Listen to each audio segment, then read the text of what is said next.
no los mueve el interés de manejar las plazas. Ya ven cómo se decía que lo que se buscaba era regresar a la venta de plazas, al tráfico con las plazas de maestros. Ayer ellos dejaron de manifiesto de que ese es un asunto secundario, que no tienen ningún reclamo acerca de lo que plantea la reforma constitucional y las leyes secundarias, que quieren estar atentos a las leyes secundarias, reglamentarias, porque no todo puede estar en la Constitución. No puede estar en la Constitución, en el artículo 3, la relación laboral. Eso tiene que ver con las leyes secundarias. Pero se hizo el compromiso de que ellos puedan, no solo esta sección sindical, sino todos los maestros, conocer y participar, dar su punto de vista sobre la elaboración de las leyes secundarias y de los ordenamientos que derivan de la reforma constitucional. Entonces, fue muy alentador esto, porque se pensaba que todo el movimiento era por las plazas, por volver a traficar con las plazas. Esto lo manejaban incluso los que apoyaban la mal llamada reforma educativa, que toda la oposición era porque se quería regresar al pasado de la venta de las plazas. Pues no, no es eso lo fundamental. También se aclara que el propósito es modificar la reforma impuesta y se tienen que mantener términos, conceptos técnicos, porque una demanda es de que no se quiere que quede nada de el lenguaje neoliberal, y eso pues yo estoy de acuerdo también, pero poco a poco tenemos que regresar, ¿sí?, a un lenguaje nuevo, porque esa jeringonza neoliberal además es contraria al buen castellano, y se fueron introduciendo términos que no corresponden a la realidad. Ellos hablan de que son términos, palabras, lenguaje tecnocrático, y sí, en efecto, tenemos que buscar eso, de modificar hasta los términos, pero ahí vamos a ir poco a poco. Si no se va a usar el término evaluación, ¿cuál es el equivalente?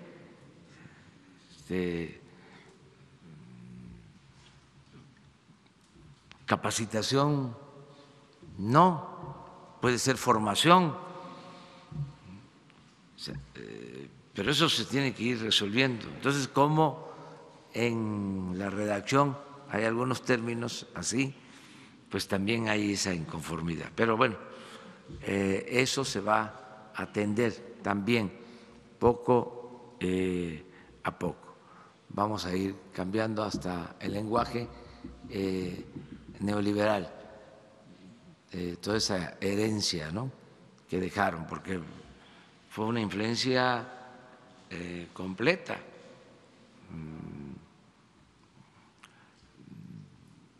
que incluyó todos los ámbitos de la vida pública. Es una nueva economía, una economía de élite que se impuso, ¿sí?, acompañada de una política de corrupción, con una política asistencialista en lo social y con esta terminología, ¿no?,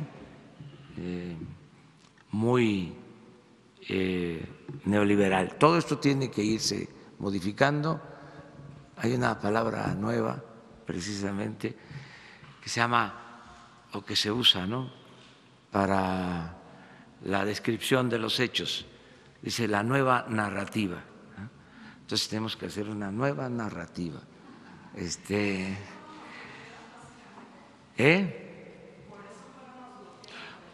Porque tenían desconfianza y hacía falta más información, y se aclaró y se avanzó bastante. Y yo les agradezco a los maestros que tengan esta actitud de diálogo, porque ese es el mejor camino para resolver los problemas. Entonces, eso, decirles que va caminando. Lo otro, informarles, es de que hoy vamos a estar con los banqueros de México, vamos a estar en la convención de banqueros en Acapulco y les invitamos porque ahí vamos a hacer algunos planteamientos para que mejore este servicio en beneficio de los mexicanos, para que podamos lograr con la participación de la banca un mayor crecimiento económico en el país. Eso son los dos temas que tenemos.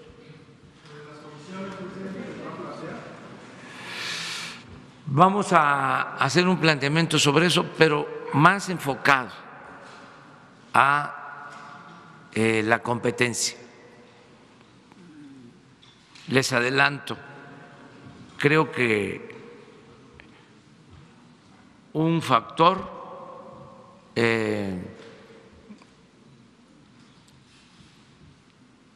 importante en la cuarta transformación es el auspiciar una mayor competencia.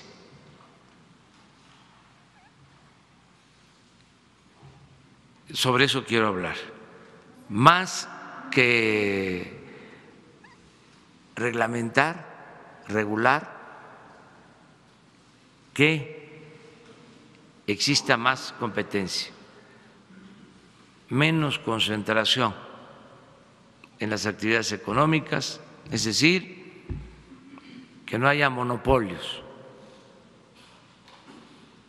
que haya libre comercio y una verdadera competencia, una auténtica competencia.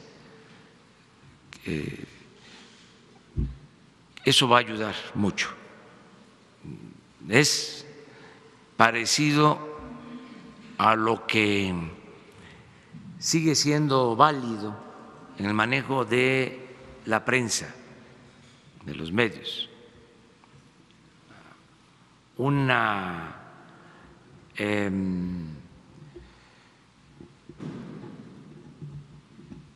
divisa, un criterio de los liberales que se le atribuye a Sebastián Lerdo de Tejada, de que la prensa se regula con la prensa.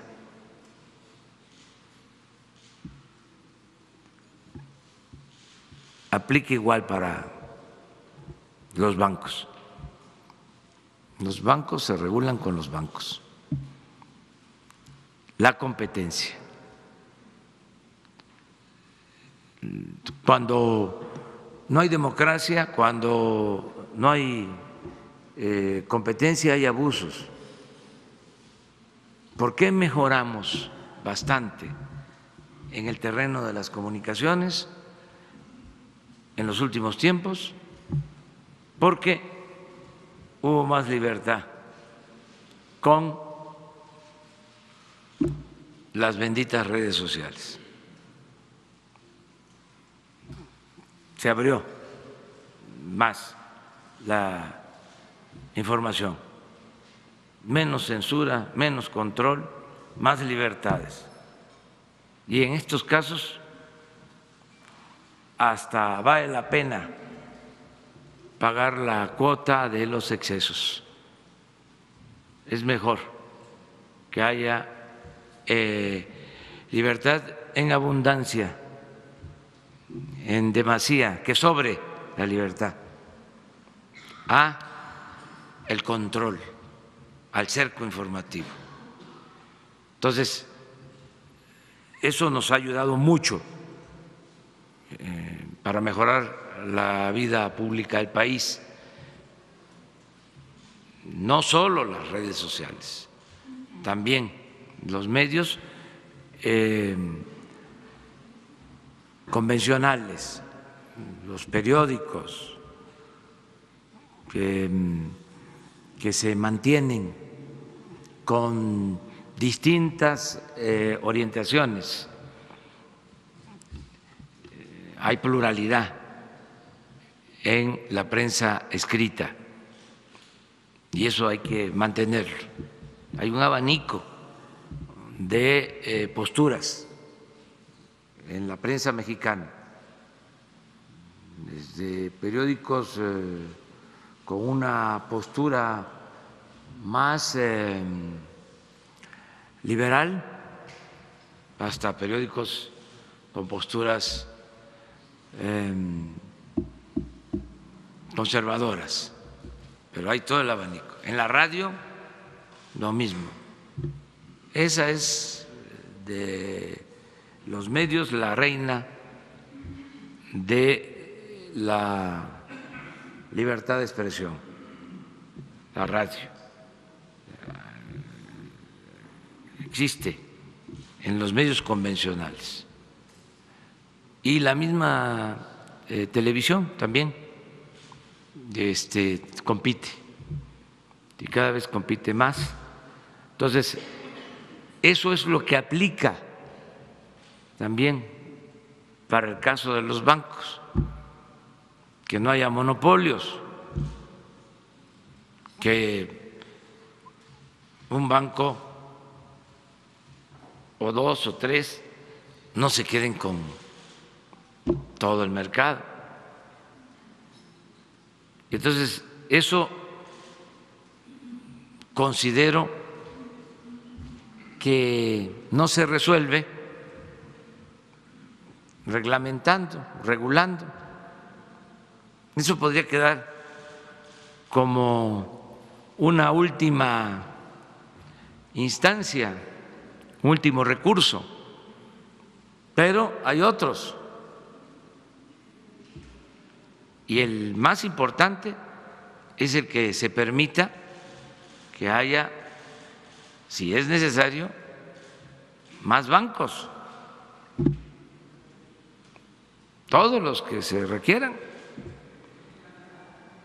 Y si hay competencia, esto va a ayudar a bajar comisiones. Hoy quiero convocarlos de manera muy respetuosa a que bajen las comisiones con competencia, que voy a estar asistiendo. El año próximo voy a ir y quiero entregarle un reconocimiento a la institución bancaria que tome la iniciativa y lleve a la práctica un plan para cobrar menos a nuestros paisanos migrantes que envían remesas a sus familiares. Si compiten en eso y hay resultados, sería algo de reconocer. Estamos hablando de 35,000 millones de dólares al año de remesas. Ese es un tema. Lo otro que también les voy a plantear, ya les estoy adelantando todo.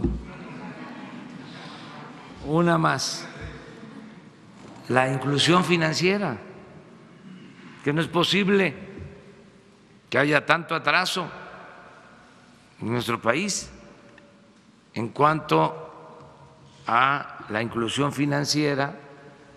No existen bancos en la mitad de las cabeceras municipales del país. Entonces, tienen que ampliarse, tienen que extenderse, y esto va aparejado de la conectividad. Fíjense, ayer estuve en Guelatao. Ayer ese pueblo histórico fue para nosotros la capital del mundo, porque ahí nació el hombre que encarna la dignidad en el ejercicio de la función pública, en el ejercicio de la política. Y no hay comunicación por telefonía móvil en Guelatao, en el pueblo donde nació el mejor presidente de México. Y sí, en la época en que salió pequeño, a los 12 años, Juárez, a Oaxaca, pues estaba muy lejos.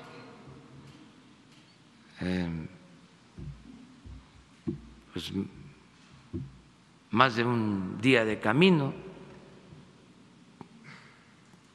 pero ahora se hace pues, una hora de camino, hora y media, cuando mucho, de Oaxaca a Guelatao. Nos estamos hablando de el pueblo más apartado de Oaxaca. Hay pueblos que para llegar, municipios de Oaxaca, que hace uno de Oaxaca 12 horas para llegar a la cabecera municipal. Pero aquí estamos hablando de Guelatao y no hay comunicación por teléfono. No sé, los que me acompañaron mandaron información, no se pudo mandar información. En todo ese distrito histórico de Ixtlán son 26 municipios, solo en 4 hay comunicación por teléfono móvil, en 4 cabeceras de los 26 municipios. En 22, nada. Entonces, eso lo quiero plantear también ahora. O sea, ¿cómo resolvemos conjuntamente que haya conectividad, que haya comunicación, que haya internet y que al mismo tiempo haya inclusión financiera, porque solo Oaxaca recibe cerca de 2,000 millones de dólares al año en remesas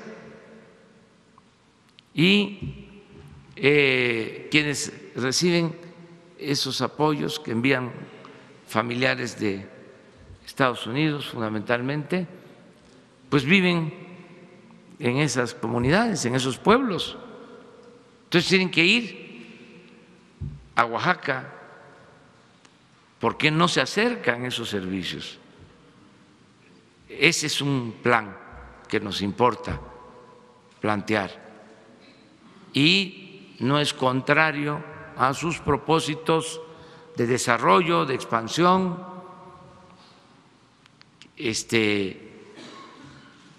Ahí está, en ese México profundo, ahí está una gran riqueza, es la riqueza de la pobreza, de los abandonados.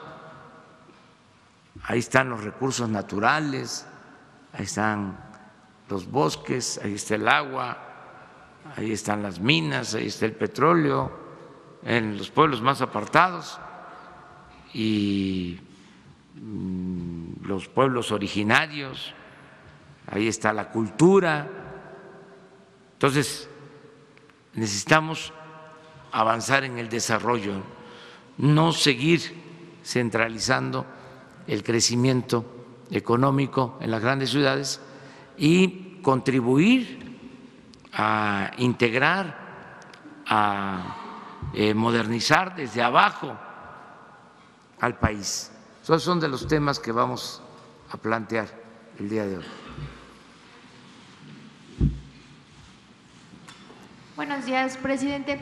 Yo quisiera preguntarle, el día de ayer el Senado pues echa abajo las ternas que usted mandó para la Comisión Reguladora de Energía, debido a que pues evidentemente incluso los mismos candidatos reconocieron que desconocen este tema de la Comisión Reguladora de Energía. Saber si ya tiene pensadas quiénes van a ser los nuevos perfiles, si va a optar por repetir algunos de ellos y pues cuándo podría estarlas mandando. Vamos a enviar de nuevo las ternas el día de hoy. Ya tenía preparado el plan B. Hoy mismo va de regreso las ternas. Pues todos aprobaron. De las 4 ternas, en cada una de las ternas hubieron quienes sacaron mayoría, pero se trata de mayoría calificada. O sea, todos estuvieron a 2 votos, 4 votos. Se fueron conmigo unos senadores que si hubiesen estado ahí, pues hubiesen votado seguramente, ¿no? Posiblemente, a lo mejor, por nuestras propuestas. Entonces se quedaron a 2 votos porque no es mayoría simple, no es la mitad más 1. Entonces es mayoría calificada, son 2 terceras partes. Entonces, de las 4 ternas, pues hubieron en todos los casos quienes les faltaban 2, 3 votos, 4 votos. Esos, pues, van a repetir, porque ganaron en votos, pero no obtuvieron mayoría calificada. y vamos a hacer otras propuestas. Son muy buenos los 12, muy buenos. Lo que sucede es que hay un cambio también, ya no tienen el mismo perfil de antes. Y no quiero mencionar cuál era el perfil que dominaba antes. Y además, otra cosa, no vamos a caer en lo mismo de la negociación de los enjuagues que se hacían. A ver, te toca uno a ti, otro a ti, 2 para mí. El que parte y reparte se queda con la mayor parte. Ya no, se acabó el juego ese. Entonces, hubo ahí alguna insinuación en el sentido, cámbienle y proponemos nosotros y todo sale bien. No, no, pues ustedes son mirones profesionales. Ustedes investigan todo, saben todo. O sea, yo doy indicios, pero ayúdenme también ustedes, ¿no? O sea, bueno, entonces no es así, ya se acabó eso. Qué bien, en ejercicio de su autonomía, de su libertad, el Poder Legislativo dice no. Entonces hay un procedimiento legal. Nosotros cumplimos con lo que ellos resuelven. Ellos están actuando muy bien. O sea, y el hecho de que se rechacen las ternas, pues es un buen signo, una buena señal. Eso antes era raro de que se diera. Imagínense que le rechazaran una terna al presidente. No era común, a lo mejor sí se daba, pues, pero no era una práctica normal, no era la regla, era la excepción. Entonces, ahora que se rechazan, ahí van otros, igual, con el mismo perfil, técnicos, que porque no tienen experiencia en asuntos de el manejo de la regulación en el sector energético. ¿De dónde vino eso de la regulación del sector energético? ¿Desde cuándo? Pero lo más importante, ¿ha funcionado? Los encargados de estos organismos han actuado con rectitud. Está muy bien el sector energético a partir de que crearon todas estas estructuras. ¿Cuál es la experiencia entonces? Entonces estamos optando por técnicos que conocen del sector energético y sobre todo estamos optando por gente honesta, incorruptible. Es que hay, no vayan a pedir nombres porque también les corresponde hacer la investigación, pero hay consejeros de estos organismos que firmaron, por ejemplo, la compra de la planta de fertilizantes, esa que costaba cuando mucho $50 millones y pagaron $500 millones. ¿Esos son los que queremos? Ya no. ¿Esa es la experiencia? ¿Esos son los expertos? Ya no. Tenemos ya que renovar todos esos procedimientos y es lo que estamos haciendo. Y muy bien el Senado, muy bien los senadores de todos los partidos que hacen valer que son un poder independiente, autónomo. Y en un segundo tema, presidente, hace 2 semanas el titular de la Unidad de Inteligencia Financiera nos comentaba que tenía al menos 50 casos de irregularidades o presunta corrupción en el tema de la compra de medicamentos. Dijo que una vez que pasara su informe de los 100 días de gobierno lo iba a presentar, que involucraba incluso directamente exfuncionarios de la administración pasada. ¿Sí se va a realizar este informe? ¿Tienen los elementos? ¿Qué información tiene usted? Todo lo que se tenga de información sobre irregularidades, sobre presuntos delitos, se tiene que desahogar, se le tiene que dar curso, tiene que ir a la instancia judicial correspondiente. Entonces, le voy a pedir al director de Inteligencia Financiera que les informe sobre esto la semana que viene y sobre otros temas, o sea, todo lo que se sepa sobre presuntas irregularidades que se dé a conocer, para que no solo esté en las instancias judiciales, sino también en la opinión pública, nada más cuidando lo del debido proceso, para que no estemos otorgando elementos a favor de presuntos delincuentes. Entonces, que cuidemos eso, pero que se transparente todo. La regla de oro de la democracia es la transparencia.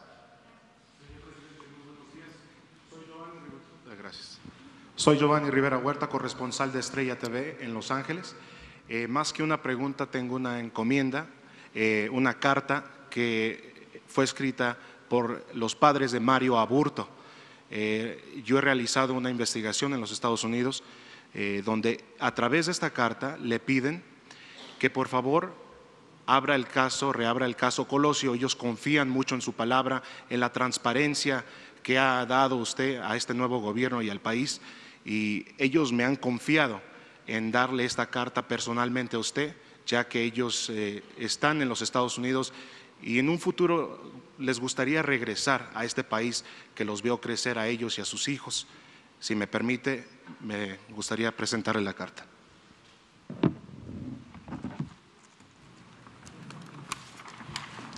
Gracias, señor presidente. Es la carta y ese es el trabajo periodístico que hemos hecho. Le agradezco mucho por su tiempo, señor presidente. Gracias. Bueno, pues yo voy a leer esta carta y la voy a turnar a la secretaria de Gobernación para ver qué procede desde el punto de vista legal.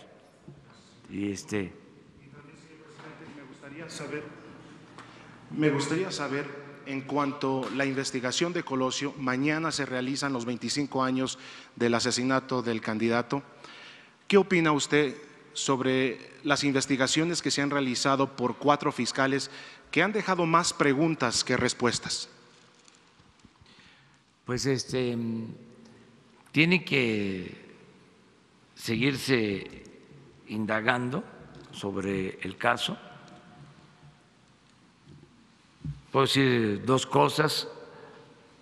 Una, que lamenté mucho y sigo lamentando el asesinato de Luis Donaldo Colosio.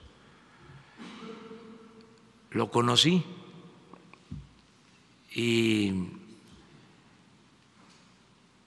nos vimos 2 días antes de que lo asesinara. Un día como ayer un 21 de marzo, cenamos en casa de una amiga común de la licenciada Clara Hushman.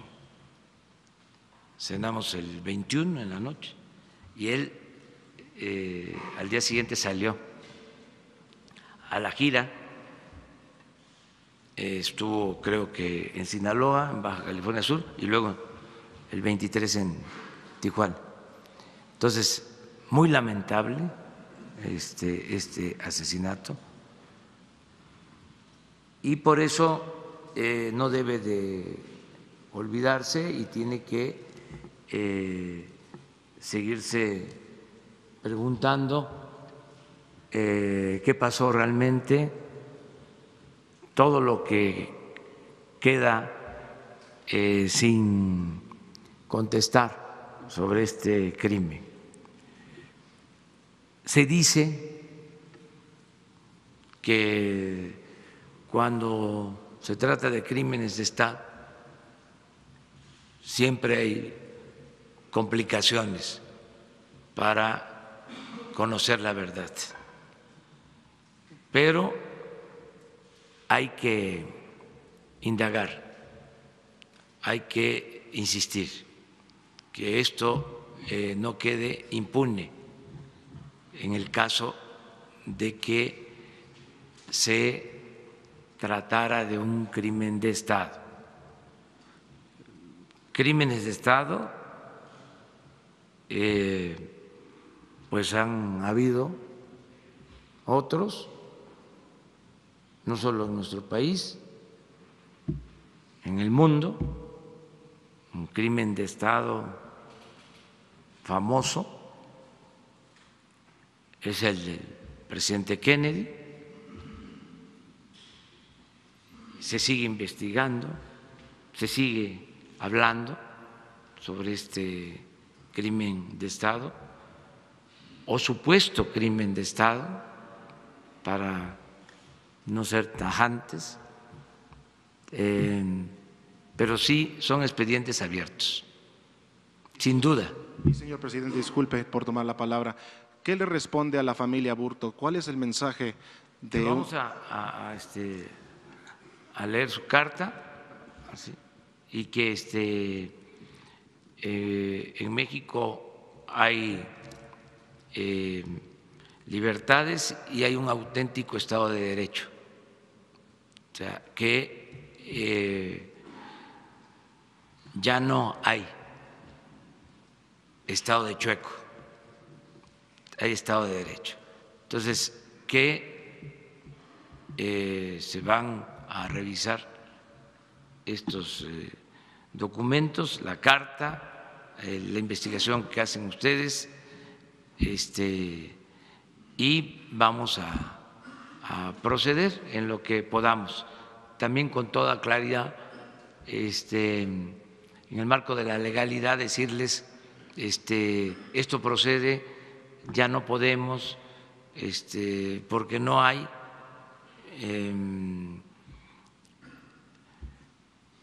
posibilidades legales, para no generar falsas expectativas. Todo esto que ha venido sucediendo, de cómo durante 25 años no se consideró en México delito grave la corrupción, porque se modificaron las leyes en 1994, se quitaron delitos que eran considerados graves, todos los relacionados con la corrupción, se hizo exprofeso, y 25 años se estuvo hablando de combatir la corrupción, 25 años engañando con chivos expiatorios, cuando no había un marco legal para combatir la corrupción. Al que caía de la gracia del régimen y había consigna de apretarlo o de apretarle, le tenían que buscar el acusarlo de lavado de dinero. Un caso de injusticia, pero además de cinismo, de burla, cuando a maestros de Oaxaca los acusaron de lavado de dinero. En la pasada administración, el pasado gobierno. O sea, claro que por consigna de mero arriba y Secretaría de Gobernación. Imagínense el responsable de la educación pública de México actuando así. El nivel moral, el nivel ético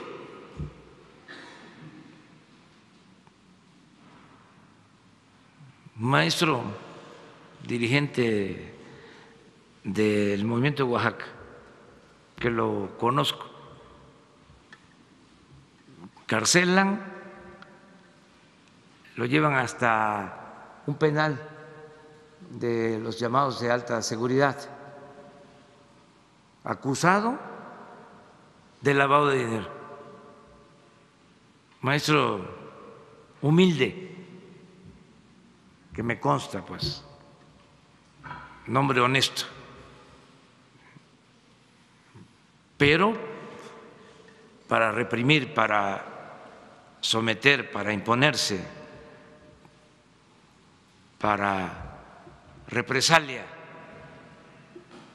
utilizar el aparato en contra de los considerados opositores o adversarios. Eso se acabó. Yo recuerdo que en este caso, medios de comunicación involucrados, de alcahuetes, bueno, con todo respeto, ya no lo vuelvo a decir, reportajes, en este caso, donde participaba el CISEN, que investigaban, reportajes en la prensa en donde este maestro, ¿sí?, entre comillas, le gustaba mucho mover el vaso y escuchar el sonido de los hielos. O sea, insinuando que era alcohólico. Todas esas cosas, canalladas, infamias. Ya eso se acabó. Para los que están pensando que es lo mismo, no, eso nunca, jamás.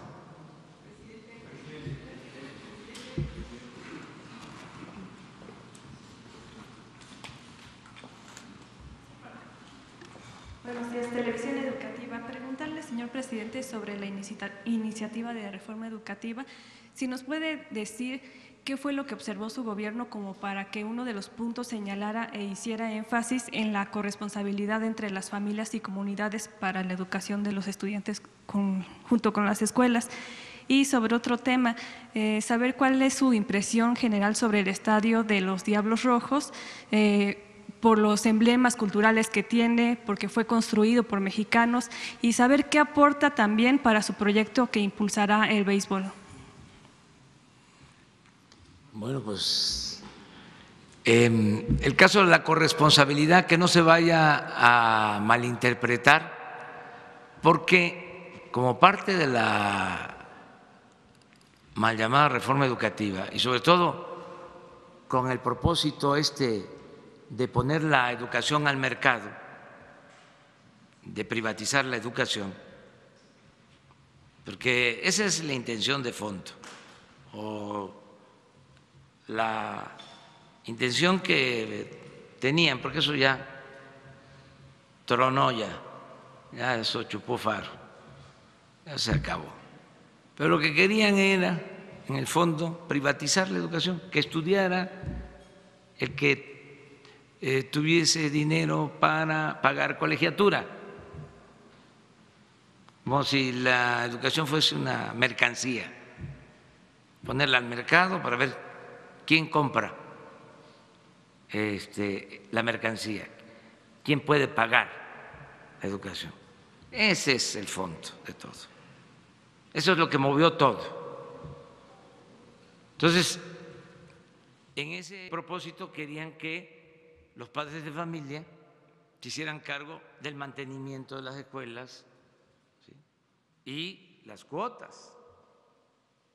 Se fue estableciendo ese sistema. Entonces, no queremos que se vaya a entender que ese es el propósito cuando se plantea la corresponsabilidad de padres de familia en el nuevo modelo educativo.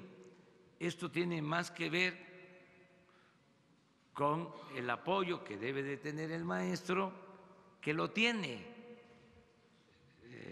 en los hechos también, de los familiares, de las madres y de los padres de familia, que están pendientes de sus hijos, que ayudan. Pues esto se da mucho, pero darle más importancia a esta participación conjunta de padres y maestros. Esto se da en comunidades rurales, por ejemplo, para la alimentación de los niños, hay comités de padres de familia, entonces se turnan para cocinar, se tiene un recurso que se maneja en la escuela, ese recurso se utiliza para comprar los alimentos, las madres, los padres ayudan, se turnan, se prepara la comida en la escuela. Ya esa participación existe, pero hay que fortalecerla, reconocerla, impulsarla. Lo ideal, que hacia allá queremos ir, es que los recursos para la alimentación en las escuelas lleguen también directo a la escuela, que no pasen por muchas instancias gubernamentales y que se utilicen con la participación de padres de familia. De esa forma, eso ya existe, eso se da por la misma organización de la gente, la misma organización de los padres de familia. No en todos lados, pero sí hay esta práctica que es extraordinaria, ejemplar, que va uno por los pueblos y es la hora del recreo o la hora de la comida y ahí están las mamás en cocinas, a veces con fogones, con tinas, con ollas, preparando la comida para los niños. Eso es de primera, una vinculación, y ahí están los maestros, y ahí están los padres de familia. Bueno, lo mismo pasa en todos lados con las tareas, donde hay tareas, donde se deja tarea, porque hay escuelas también donde ya no se acostúmbralo a las tareas. Tienen unas prácticas de estudio distintas, de acuerdo a la pedagogía de cada escuela, tanto públicas como privadas. Pero ¿qué sucede? Los padres de familia pues participan, sobre todo, la verdad, las madres, en las tareas. Ayudan. Entonces, es una acción que ya se realiza. Entonces, lo que se busca es que eso se mejore. Esto apoya mucho también a las maestras, a los maestros, ¿no? O sea, a eso se refiere este concepto de exaltar estas prácticas, participación conjunta que ya se dan. Acerca de lo del béisbol, pues la verdad estoy muy contento y ya lo dije y vuelvo a repetirlo, en el caso del béisbol en México, el principal promotor del béisbol en México, desde la sociedad, se llama Alfredo Harp. Mi respeto para el señor, ayuda mucho en todo lo que es el fomento al béisbol. Y ojalá, y así otros empresarios ayuden en la promoción al deporte. Lo hacen, muchos tienen ligas, promueven el deporte, pero en el caso del béisbol es ejemplar lo de Alfredo Harp. Es un auténtico promotor del béisbol y él es el que construyó este estadio que se va a inaugurar mañana y él fue el que financió la construcción del edificio sede de los mejores beisbolistas, el Salón de la Fama del béisbol en Monterrey. Y él también, aprovecho para agradecerle y mandar la información a Sinaloa y a Guasave de que él ya comprometió recursos para remodelar el parque de béisbol de Guasave, que regresa Guasave